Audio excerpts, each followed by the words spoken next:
3 reasons why your life sucks and how to fix it in 24 hours. It's your girl Elle, aka your internet homegirl. First thing we're going to talk about is how the relationship between your mind and your body impacts your daily life. Here are 3 common reasons why people's lives suck. And I mean suck bad, right? Coming from somebody whose life was just sucking, and sometimes, not gonna lie, kind of still does suck sometimes.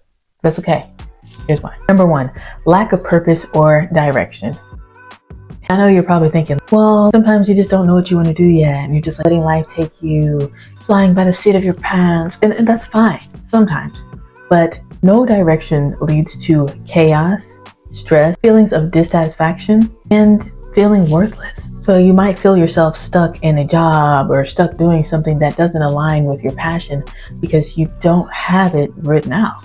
One thing that I noticed was that I was just lacking a sense of direction. I liked doing a whole lot of things, and I still like doing a whole lot of things, whether it's music, aerial arts, doing mud runs, emceeing, whatever it may be. I realized a while back that I just wanted to do everything. I was like, well, you know what? I'm gonna start doing makeup. Oh, I'm gonna start doing this.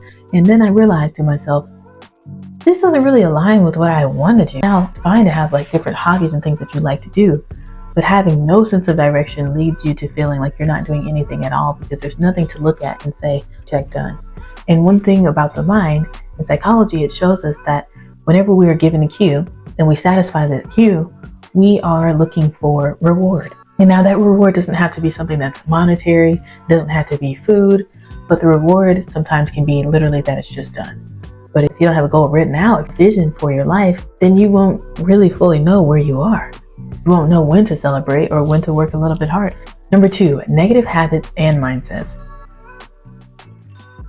One pet peeve of mine is a closed mind.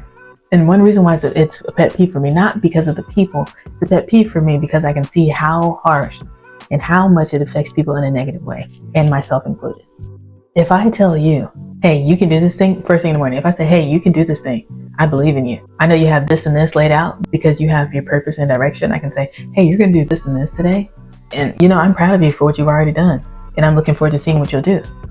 Then you'd probably be like, dang, that feels nice. At one point, my mom would tell me that. She was like, you know what? I'm excited for what you're going to do today and such and such and such. And I'm not going to lie. I was looking like, do you know something I don't know? I literally have done nothing. I haven't done anything today. And it's not that I wasn't going to. It was just that I didn't feel that way about myself. We have to start speaking to ourselves the way we would like or hear them be spoken to, or the way we would speak to other people.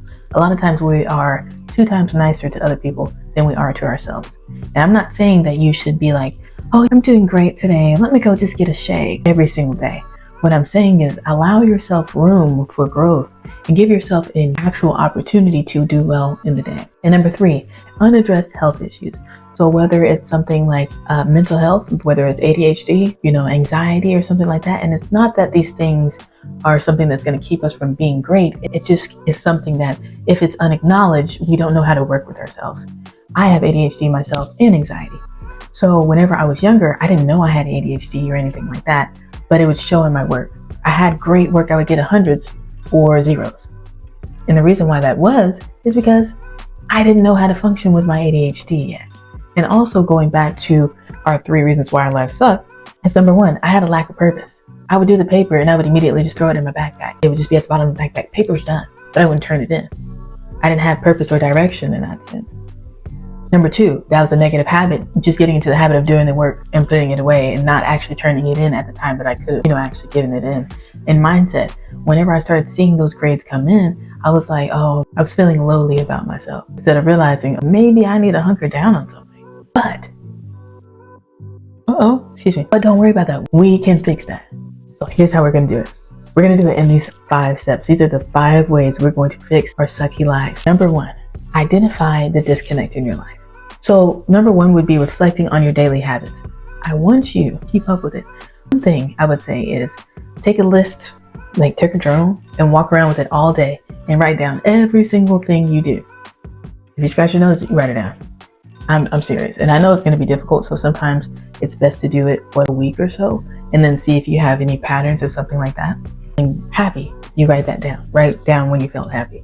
Stress, write down when you felt stressed and why you felt stressed. So use a worksheet, and I'll include that worksheet below, but use that worksheet to log times where you're feeling low energy, mental fog, or whatever pattern, because when you look back at that, we're going to build your life off of that schedule so you can maximize your success. Number 2, practice mindful movement.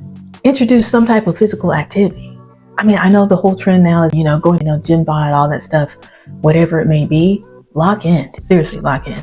Even if you're not going into the gym, do something physical every single day. I was not flexible. Me personally, I wasn't flexible. And that was about, I was not flexible about a year and a half ago. I started getting flexible because I just woke up one day and I was like, I don't want to be stiff anymore. I went from literally not being able to touch my toes.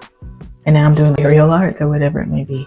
But I just couldn't possibly think of not being able to move around in a particular way that I want to, or do things that I want to with different people like that, because I'm so stiff. So set that goal. Whether it's stretching or something like that, my favorite thing to do when I wake up is either stretch or do a little bit of Tai Chi, which is still kind of in that stretching range, but do something.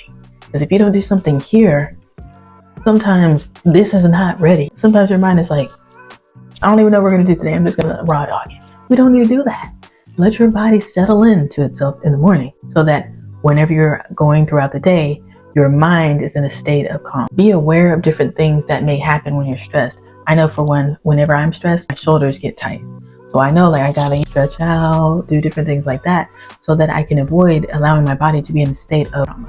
Now I'm gonna tell you something that's kind of interesting. Whenever I get my toes done, I don't use the scrubber, the hard scrubber thing anymore, and let me tell you why. Whenever you're scrubbing your feet, especially if you don't even have calluses, but it gets smooth, why does it come back later? The reason why it comes back is because your body is consistently trying to, oh my gosh, we just got that cut off. We got to fix it. We got to heal. And so it heals and calluses even harder than before because it's trying to protect something. So allow your mind to be uncalloused so that when things come and rub past you, you're not like, oh my, shell in. We got to lock in. We're getting to let your body be in a state of calm and your mind in a state of calm. Number 3, integrate mindfulness into your routine. I have a habit of moving around mindlessly. I'll have goals set and everything like that. But one thing about being a girly with ADHD, I'm seriously like that. That's what I'm talking about. Focus on deep breathing while commuting or something like that. I have to show you one day, guys, but I have this necklace that you can just breathe in and then you breathe out. Stuff like that is so important because, y'all, I don't know if it's just me, but I hold my breath sometimes. I know it sounds special, but seriously, I'll just hold my breath or realize I'm just tensed up for no reason. No, I don't feel tensed up in my mind or nothing is really going on. I'm still on the edge of my seat for whatever reason. So practice being mindful through everything that you do in the day. When you're more aware of what you're doing and more consciously feeling your emotions and consciously checking off those boxes, then at the end of the day, you can look back and be like, I'm really content with myself. Whereas when your life sucks, you're like, I feel like nothing even happened today. I feel like I didn't even do anything today, whether or not you did something. Number 4, set intentions for the day. When you got up this morning, assuming that you had intentions of getting out of bed. Now, for the days when that's not something that you find yourself doing so easily, it's best to have an intention, have a goal for that day. I'm not even going to feel right if I don't get this one thing done. At least set one thing. Even if you're struggling and your only intention for the day is to just get through the day and be patient, then everything you do, actively try to be patient. So whether it's somebody that's kind of getting on your nerves or somebody's driving a little crazy, they're cutting you off, you remember my intention for today is patience. Now, I will say this. I've set my intention one day and then the next day, I just let it go. I wasn't as patient anymore. Don't do that either. Remember your values. So whether you need to write down your values or write down different intentions, spend about 2 minutes each morning. Maybe when you get up, don't immediately look at your phone. Just think about, okay, thank you for today. I'm glad that I'm here today. Let me think about a couple intentions that I want to have for today.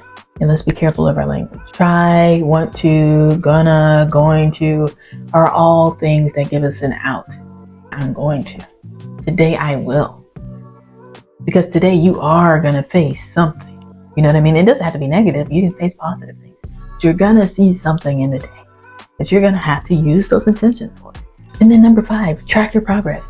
The best thing for me is whenever I'm doing something and then I see the end result and it turned out great. You know what I'm saying? I don't even have to tell anybody else about it or anything like that, but I will know.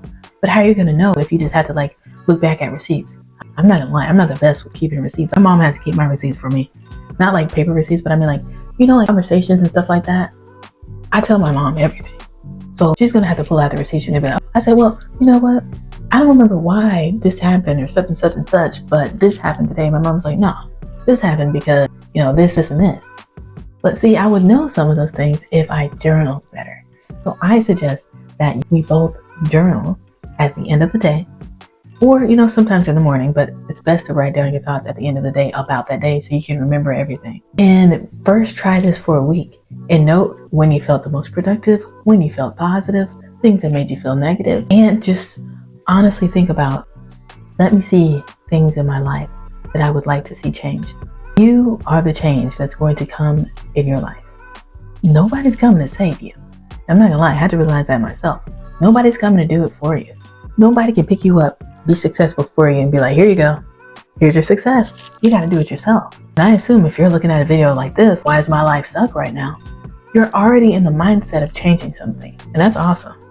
If you want your life to be awesome, or even more awesome than it's gonna be after using these steps, click the link below for that worksheet that I was talking about. And if you wanna hear a little bit more, check out this video right here.